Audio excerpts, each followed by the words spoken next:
Tell me who the hottest that you know. If it ain't me, you Curry get the flame calling Prince Zuko. Swimming through the money like a flounder. Hold up. I just want the knowledge and the power. Hold up. Why the looking at me sour? Eat it like chowder. Rada. EA Sports coverage of the NFL brings us to one of our favorite spots, venerable Soldier Field in Chicago. Just a short time ago, this crowd loud enough to shake the foundations of this nearly century-old building. They are ready for football indeed in Chicago as their guys get set to do battle with the Baltimore Ravens. This is taken about 7 yards deep. And no run back here. This will be a touchback, and it comes out to the 25-yard line.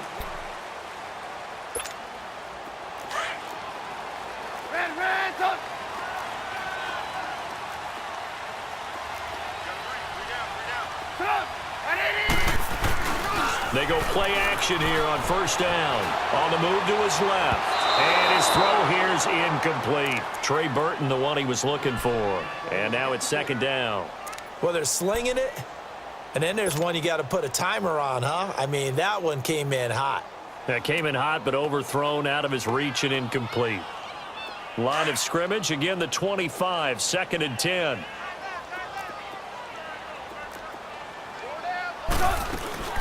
They run play action for Howard. Now Trubisky. And he goes down. The Ravens able to get to him. Tyus Bowser in there to bring him down for a loss of 7.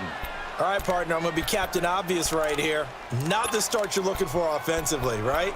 Incomplete pass followed by a sack. And when he went down, it looked like that right ankle got turned, but thankfully he popped up okay, and they breathed a sigh of relief on that sideline. Now Trubisky on 3rd and long. Out to the flat. That's complete to his running back. And he's going to lose yardage here. Back to his own 18. That'll make it 4th down after a loss of 1. They'll indeed go for it with Trubisky. And it is incomplete. The linebacker, C.J. Mosley, there in coverage. I don't know why you would do that. It's almost guaranteed points the other way. I mean, I get it if it's a late-game situation, maybe even 4th and inches. But, boy, that's a huge risk to take. Yeah, now they're set up in prime position going the other way. First red zone chance now for the Ravens. They have a 1st and 10 at the 18. Now Jackson. Over the middle here to Brown. And he'll go down here at the 12-yard line. A gain of 6 there on first. Good throw, good catch, but I really like the route. The drag and being able to run away from defenders, hard to stick with them for that long. Yeah, better against man than zone, or? Better against man, because now you're running away from someone and you're not running into a defensive player in another zone. His first catch of the game, good for 11 and a first down. A little football 101 there. You just see the receiver try to run down the defender, meaning he goes right at him and really trying to move him a little bit towards the center of the field so he can put his foot in the ground and break to the out, to the sideline. And he's going to have to eat this one as down he goes. On any 1st and goal, the real estate to work with for the offense is really cut down, and the defense knows it. So they often bring heat and pressure, which they did on this play. Got him down for a loss. Not a big one, but any loss of yardage in this position is tough for an offense. They try to throw on 2nd down, but this one is incomplete. This Bears defense trying to hold on. This is 3rd and goal.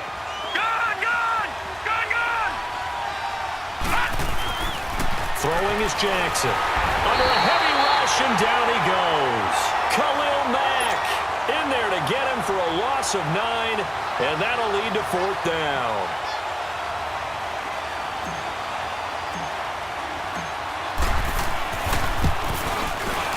And Tucker's kick right there. It's good. And the Ravens strike first at 3-zip. They had it 1st and goal, 3 attempts, couldn't get it in, so they settle for 3. Yeah, the field tends to shrink a little bit the closer you get to the goal line, doesn't it? It doesn't sound right. It sounds a little counterintuitive. But you run out of space to run the deep routes, so they can just sit on the shorter stuff if you're going to throw it. If you want to run it, there's just not as much space. You end up having to take 3 there. Trubisky brings the Bears up 1st and 10 at their own 25-yard line. A first carry now for Jordan Howard. And he's able to take this one up to the 35-yard line. It'll be a pickup of 10 yards. And that'll make it second and a foot or so.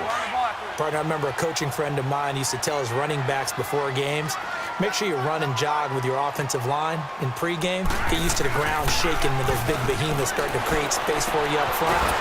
He did a pretty good job of just following those guys through there for a nice explosive run. 3 yards there, good enough to keep the drive moving. So here's a 1st and 10 at the 38.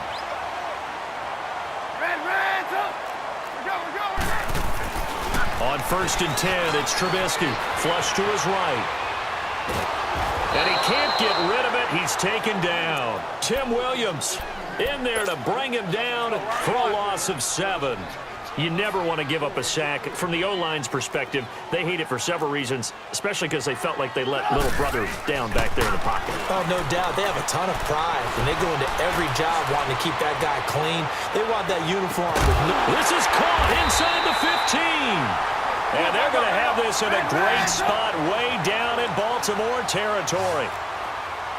Well, partner, I'm not sure how this drive's going to end, but how about the way they flip field position there? A nice attacking play. They picked up a heck of a chunk of yardage. They run with Howard. He'll get this down inside the 10 for a pickup of about 3. Partner, we know today's NFL is really built around the guy throwing the football. But these short runs, they still pay dividends because they can take their toll on a defense, and they can add up as the game goes along. You control the clock, you control the ball, and that way you often... Hammering for the goal line. He loses the football, and the Ravens have got it. Second quarter now. Brandon Gaudin, Charles Davis with you. It's the Ravens who have the football. They take over 1st and 10 deep in their own territory. Jackson and the Ravens come up now, 1st and 10. Now, Barney. All right, now, lucky 56. After the fumble recovery, it's Jackson. Got his man complete over the middle. That's Andrews. And able to get a little more breathing room out to the 5-yard line. 5 yards on the catch there, brings up second down. On second down, here's Jackson underneath to Allen. No gain on that one, and it's going to bring up a 3rd down. Well, the stats that matter on this play don't help a team very much unless, of course, you're playing defense. If you're getting points per reception, you got a reception, but no yardage. Great job by the defense, though. They read through that one. They read through it, gave up no yardage, and people got credit for tackles. Pretty good deal. All right, now, lucky 56.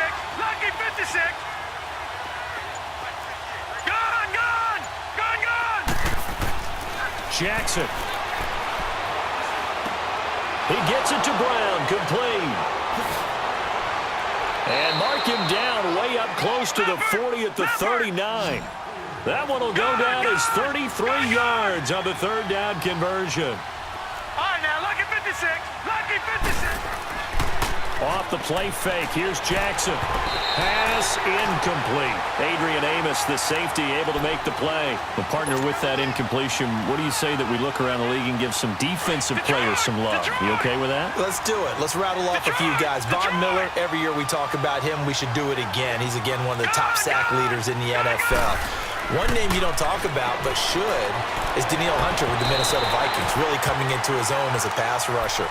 Aaron Donald, I think he's worth every nickel the L.A. Rams have spent. Strong favorites in the NFC West. J.J. Watt is back. And that's not a pun either because he's back from back surgery, okay? He is playing awfully well, still continuing to get to the quarterback, and is also J.J. Watt knocking passes out of the air. But how about a special category? How about teammates and or brothers? Add Bradley Chubb to Von Miller, the rookie out of North Carolina State.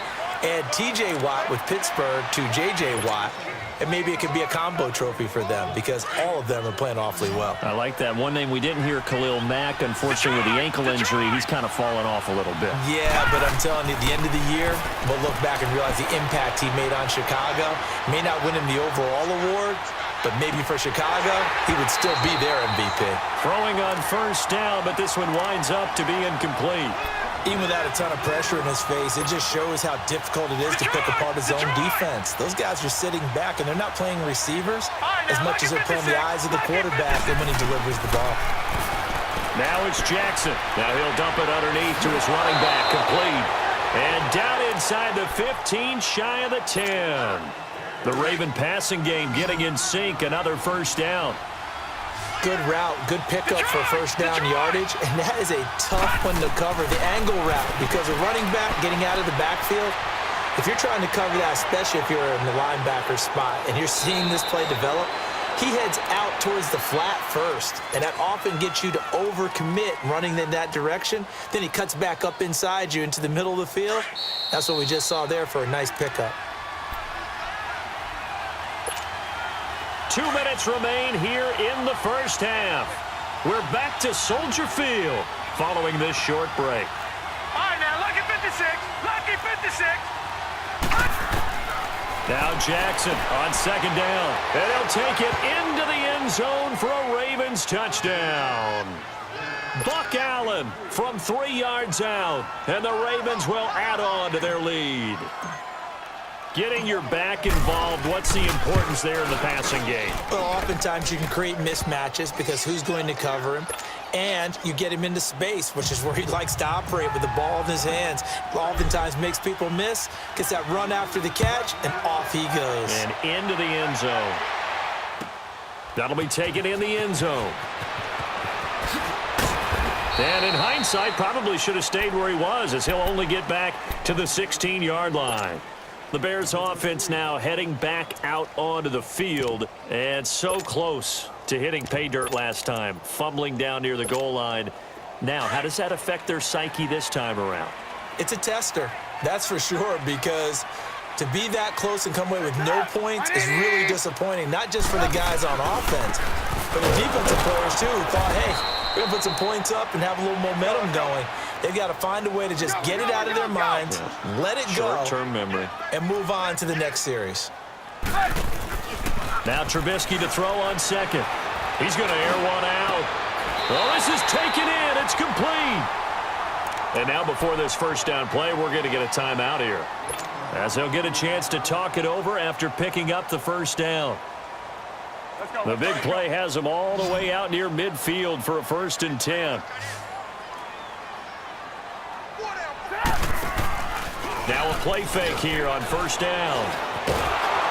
Pressure comes, and Trubisky goes down. Tyus Bowser in there to pick up his 2nd sack now of the afternoon. I'm starting to feel for that quarterback back there. I mean, you know me. Normally, don't have a lot of empathy for the QB, right? In this case, definitely. He's been on constant duress this entire game. I don't know how he's surviving back there. And to think, there's still a long way to go in this football game. Flushed out right. And he's going to go down again.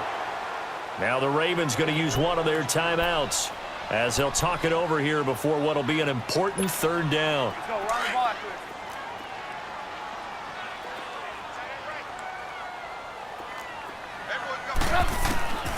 From the shotgun is Trubisky, eluding the pressure right. And incomplete. The contact made the ball roam free and brings up 4th down. This team is not going to make it easy for you. They're a physical group, and we